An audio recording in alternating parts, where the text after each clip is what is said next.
और अर्थव्यवस्था से नहीं दिखाई देगा। फिर भी मैं समझता हूँ आज का विषय बहुत महत्वपूर्ण है, आज की राजनीति के लिए और अर्थव्यवस्था के लिए भी। 27 मार्च 4 दिन पहले 27 मार्च को हमने 50वीं सालगिरह मनाई थी चिपको आंदोलन। 27 मार्च 1973 को गोपेश्वर के पास मंडल गांव, आज के उत्तराखंड में, भारी संख्या में महिलाओं ने चिपको आंदोलन की शुरुआत की। आज हम एक उत्कृष्ट महिला गौरा देवी को याद करते हैं, जिन्होंने प्रेरणा दी सभी को और चिपको आंदोलन शुरू हुआ। और मैं समझता हूं हमारे पर्यावरण के इतिहास में वो एक मील का पत्थर साबित हुआ, क्योंकि चिपको आंदोलन से जो जन जागृति पैदा हुई वन संरक्षण के मामले में, तत्कालीन उत्तर प्रदेश के मुख्यमंत्री हेमवती नंदन बहुगुणा खुद गए, वो तो पहाड़ी इलाके से ही आते थे, खुद गए गोपेश्वर, बातचीत हुई और जो लोगों में एक भय था, खास तौर से पहाड़ी इलाकों में, गढ़वाल के पहाड़ी इलाकों में, कि फॉरेस्ट कॉन्ट्रैक्टर आएंगे और सारे हमारे जंगल का विनाश होगा, वो चिपको आंदोलन के वजह से उसमें रुकावट आई और नए कानून बने और सरकार का रवैया बहुत भारी तरीके से बदला। आज 1 अप्रैल आज हम 50वीं सालगिरह मनाते हैं प्रोजेक्ट टाइगर की शुरुआत। आज ही के दिन 50 साल पहले तत्कालीन प्रधानमंत्री श्रीमती इंदिरा गांधी ने प्रोजेक्ट टाइगर की शुरुआत की। इसकी शुरुआत उत्तराखंड में ही हुई, कॉर्बेट नेशनल पार्क में इसका उद्घाटन हुआ। हालांकि इंदिरा गांधी जी कैमरा जी भी नहीं थी, वो कॉर्बेट नहीं गई और प्रोजेक्ट टाइगर की शुरुआत, उसकी उद्घाटन तब के chairman of the Indian board on wildlife doctor Karan Singh ने किया। जब प्रोजेक्ट टाइगर की शुरुआत हुई, 9 ऐसे हमारे देश में टाइगर रिजर्व चुने गए। उत्तर भारत में कॉर्बेट और रणथंभौर, मध्य भारत में बेलघाट और कान्हा, दक्षिण भारत में बंदीपुर, पूर्वी भारत में सिमलीपल, सुंदरबंस और पालामू और उत्तर पूर्वी भारत में मानस। 9 ऐसे टाइगर रिजर्व चुने गए जहां ये कार्यक्रम लागू किया गया। आज 53 टाइगर रिजर्व हैं हमारे देश में। हमारे देश का सबसे सफल वन्यजीवी संरक्षण कार्यक्रम अगर एक मिसाल है, वो एक प्रोजेक्ट टाइगर है। और आज 53 टाइगर रिजर्व है, सारे देश में है, अलग अलग राज्यों में है, 19-20 राज्यों में है। और जब प्रोजेक्ट टाइगर के लिए प्रधानमंत्री ने अपना संदेशा भेजा, उन्होंने ये कहा था 1 अप्रैल 1973 को, उन्होंने ये कहा था कि जब हम बाघ का संरक्षण के लिए ये परियोजना शुरू कर रहे हैं, न केवल बाघों का संरक्षण होगा पर हमारे जंगलों का भी संरक्षण होगा।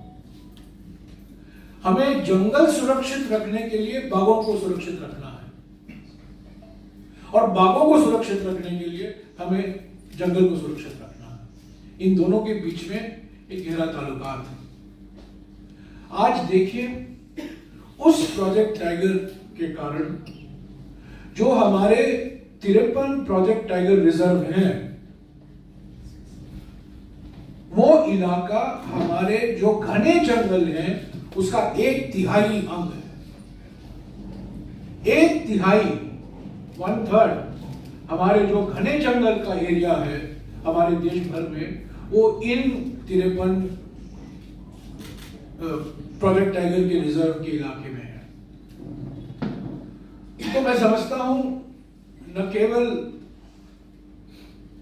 एक प्राणी का संरक्षण हुआ, बल्कि हमारे जंगलों के लिए, हमारे वन इलाकों के लिए भी ये बहुत महत्वपूर्ण कदम निकला।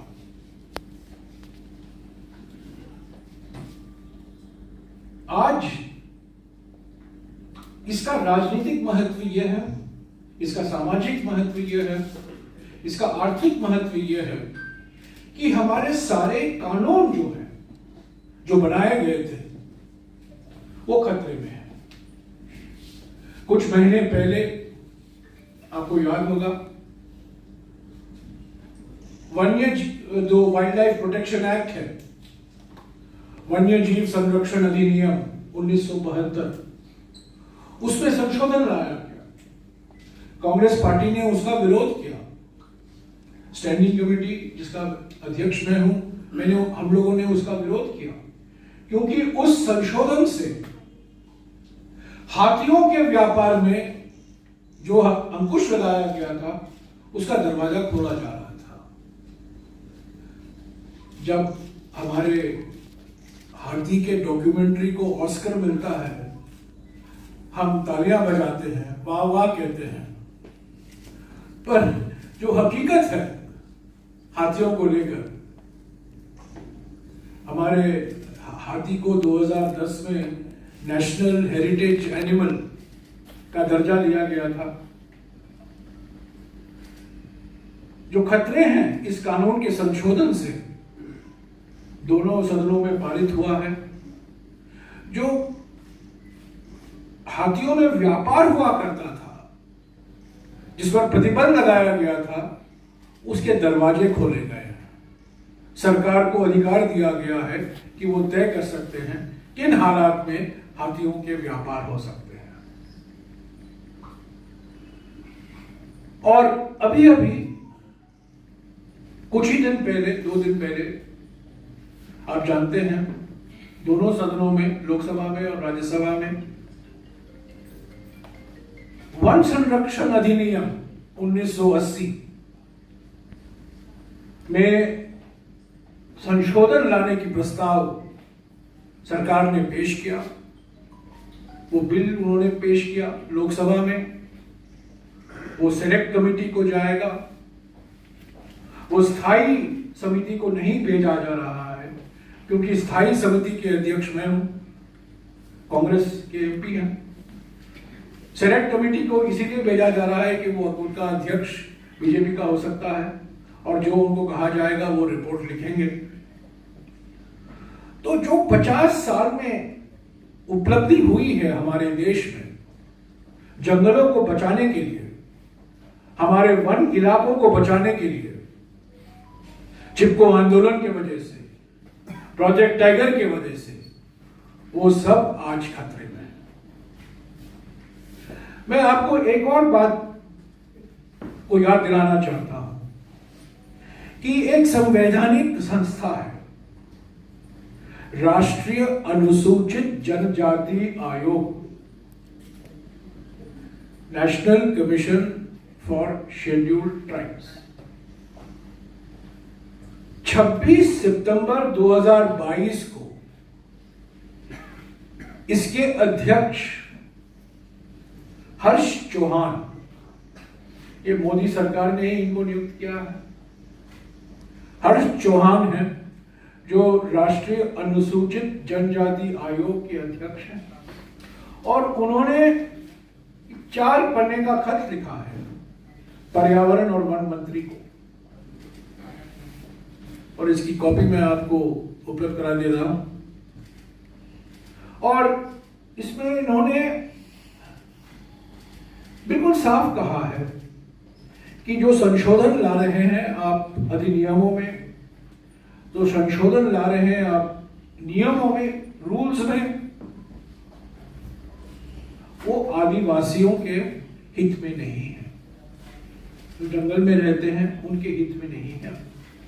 और जो 2006 में पार्लियामेंट में वन अधिकार अधिनियम पारित किया गया था, वो उसके खिलाफ जाता है। ये कांग्रेस पार्टी नहीं कह रही है, हम भी ये कह रहे हैं, पर हमारे अलावा सरकार के ही नियुक्त किए गए अध्यक्ष, राष्ट्रीय अनुसूचित जनजाति आयोग के अध्यक्ष पर्यावरण मंत्री को लिखते हैं कि जो आप अधिनियम में संशोधन करेंगे, जो आप नियमों में संशोधन कर रहे हैं, वो सही नहीं है, आदिवासियों के हित में नहीं है, और आदिवासी के जो संवैधानिक अधिकार हैं, जो कानूनी अधिकार हैं, उसको छीनता है।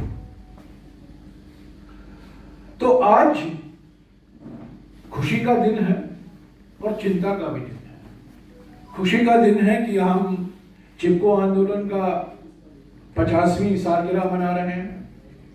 हम प्रोजेक्ट टाइगर का 50वीं सालगिरह मना रहे हैं,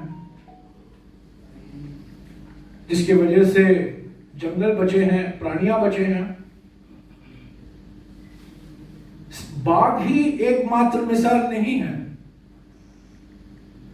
जो इंदिरा गांधी जी के कार्यकाल में संरक्षण की परियोजना, प्राणी संरक्षण की परियोजना की शुरुआत की गई थी, बाघ के पहले जनवरी 1972 में शेर को लेकर प्रोजेक्ट लायन की शुरुआत की गई थी गुजरात में। उसके बाद मगरमच्छ के लिए, हाथी के लिए और अन्य पक्षियों के लिए, सभी प्राणियों के लिए ऐसे संरक्षण की परियोजना की शुरुआत की गई। पर प्रोजेक्ट लायन 1972 और प्रोजेक्ट टाइगर 1973 इनसे शुरुआत हुई, और इसका एक नतीजा है कि आज हमारे जो जंगल बचे हैं, जो घने जंगल बचे हैं, ये संरक्षण परियोजनाओं के कारण ही बचे हैं। और आज ये खतरे में है क्योंकि मोदी सरकार चाहती है कि इन कानूनों में उदारीकरण हो, इन कानूनों को कमजोर किया जाए, ताकि जो डिग्रेडेड फॉरेस्ट है, जो बंजर, ज्यादातर बंजर जो जंगल जमीन है, उसका निजीकरण हो, कंपनियों को दिया जाए, और खास तौर से जो आदिवासी हैं और जो जंगल के इलाके में रहते हैं, उनका जो कानूनी हक बनता है, उसको पूरी तरीके से उनको नहीं दिया जाए। जो कानून कहता है उनका होना चाहिए। अभी जो संशोधन लाए गए हैं नियमों में, जो ये खत स्पष्ट करता है, और जो अभी आने वाले संशोधन हैं अधिनियम में, उसका नतीजा मैं समझता हूं हमारे जंगलों पर, हमारे जीव जंतुओं पर, वन्य जीव पर इसका बहुत भारी नकारात्मक असर पड़ेगा। तो चिंता का भी क्षण है और खुशी का भी एक क्षण है। आज हम दो ऐसे उत्कृष्ट महिलाओं को याद करते हैं। एक गौरा देवी, जिन्होंने चिपको आंदोलन का नेतृत्व किया, और दूसरी इंदिरा गांधी, जो प्रधानमंत्री होने से नाते जो कहती थी वो करती थी। वो कैमरा जीवी नहीं थी, वो कहीं फोटो लेने के लिए कॉर्बेट नहीं गई उस दिन, पर उन्होंने जो काम किया पर्यावरण और जंगल संरक्षण के लिए, जो कानून बनाए, पहला कानून बना हमारे देश में 1974 में, वो जल प्रदूषण को निपटने के लिए। बाद में 1980 में जंगल संरक्षण कानून, वन संरक्षण कानून बना, अधिनियम बना। 1981 में वायु प्रदूषण के लिए एक कानून बनाया गया। तो अलग जो 4 कानून बनाए गए थे, 3-4 कानून बनाए गए थे, मैं समझता हूं ये परिवर्तनकारी मील के पत्थर थे। और इन्होंने, और जो संस्थाएं बनाई, मंत्रालय का गठन किया गया, पर्यावरण मंत्रालय बनाए गए केंद्र स्तर में, पर्यावरण के मंत्रालय बनाए गए राज्यों में, सभी राज्यों में। और अगर पर्यावरण को एक केंद्र बिंदु मिला हमारे योजनाओं में, हमारे आर्थिक दृष्टिकोण में, मैं समझता हूं इंदिरा गांधी जी उसके लिए जिम्मेदार है। वो प्रेरणा हमें उनसे मिली है, पर जो हमें विरासत में मिला था उनसे, जो कानून है, जो संस्थाएं हैं, उनको मजबूत किया जा रहा है जानबूझकर। और हमेशा इंदिरा गांधी जी का एक ही संदेश था कि विकास और पर्यावरण के बीच में संतुलन होना चाहिए। ये संतुलन बिगड़ा जा रहा है। इस उदारीकरण के खिलाफ हम बिल्कुल खिलाफ है। कानून को सख्त तरीके से लागू करना चाहिए। जो संस्थाएं हैं उनको कमजोर नहीं करना चाहिए, उनको भी और मजबूत करना चाहिए। और जो आज जलवायु परिवर्तन, जो सबसे बड़ी चुनौती है देश के सामने, दुनिया भर के सामने, सिर्फ बातों से ही नहीं, बल्कि हमारे जो हम काम करेंगे, हमारे जो कानून का लागू करेंगे, संस्थाओं को चलने देंगे, उसी से हमें सफलता मिलेगी जलवायु परिवर्तन से निपटने। शुक्रिया।